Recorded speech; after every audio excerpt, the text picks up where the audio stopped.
Hello there guys, and welcome back to the channel. So a few moments ago, 23 minutes ago to be precise, Kabam dropped a video showcasing Captain Britain, Betty Braddock and Omega Sentinel's animations and special attacks. Now I normally don't really cover these clips, however this time they also gave like a little description note below the special attacks, kind of implying what those special attacks do. And based on those we can already start to extrapolate some of their abilities or what they are going to be about. So we're going to take a look at the animations themselves and a brief clip, and then we're going to go to screenshots of each of those special attack descriptions, and we're going to try and figure out exactly kind of abilities each of these champions might have. Omega Sentinel does look mean in this description, but both animations, as always, look absolutely fine. So we can see now Captain Britain, like heavy attack. Now this is level 1, basically a Psy Blast, and then she throws her sword, so that shouldn't be too hard to evade. And Shield Assault, basically a lot of melee attacks, should be quite easy to outrange. So she doesn't seem to be defender type of champion. There isn't many projectiles to be worried about. So this is the level 3, and it's fine, you know, animations are always okay, but I must say I definitely prefer Omega Sentinel's level 3 that's coming up.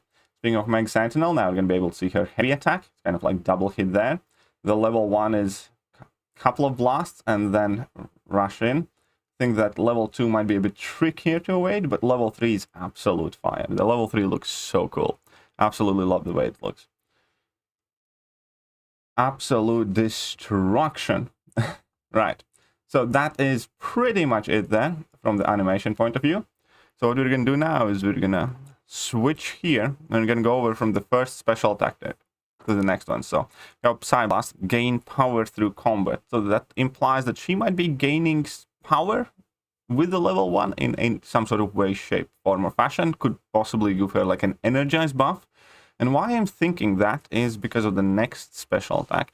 It says increase attack rating per unique buff on Captain Britain. Now that immediately leads me to think several things.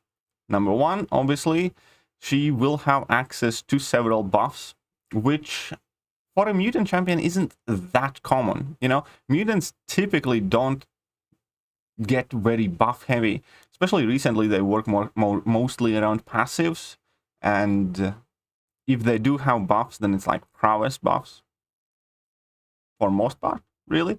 And yeah, mutants aren't typically the most buff heavy champions, I'd say. I'm sure there are plenty that, you know, all of a sudden blanking, but also the fact that you gain attack rating per unique buff immediately implies quite good synergy potentially with Odin and Odin's P-fights. So I think there could be something interesting with that. And I'm sure as we get to know more information about them, you know, we're going to figure that out. But the last line here is also quite telling. Exit psionic mode. So she will have a psionic mode, so that probably is going to be like either her damage mode or her ramp up mode, who knows. Inflict debuffs to your opponent and gain the opposing buffs. That immediately gives away again quite a lot about the champion, that you're going to be gaining buffs and debuffs kind of corresponding to each other, that, you know, certain action is going to correlate with a certain buff and a certain debuff.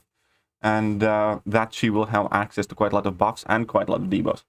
And I like that. I am quite intrigued about these abilities, much more so than I was before I got any descriptions at all, because, you know, mutants, last couple of mutants that have been added, like Toad and Sauron, they're definitely by no means like absolutely bad champions, but, you know, they're hardly from the most exciting ones either.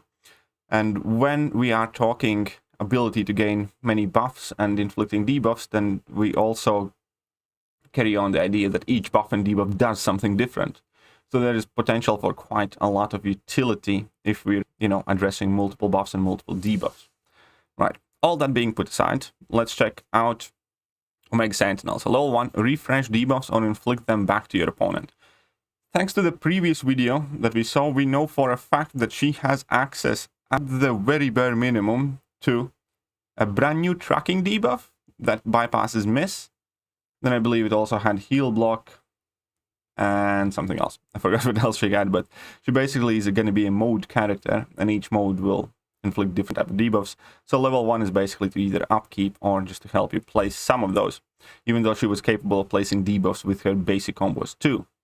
Now the level 2 is interesting because she will have access to plasma, and I like that because there isn't a single champion in the game that's immune to plasma.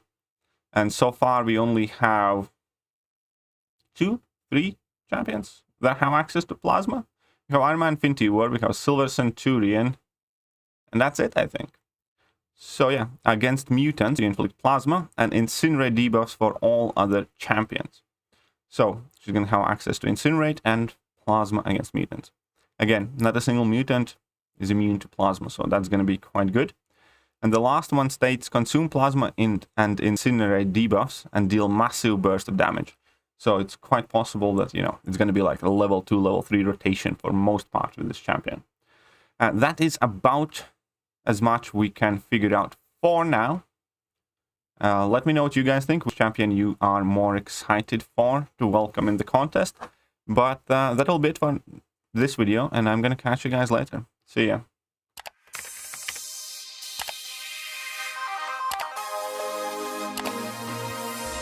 Hello there guys, and welcome back to the channel. So we have all the information about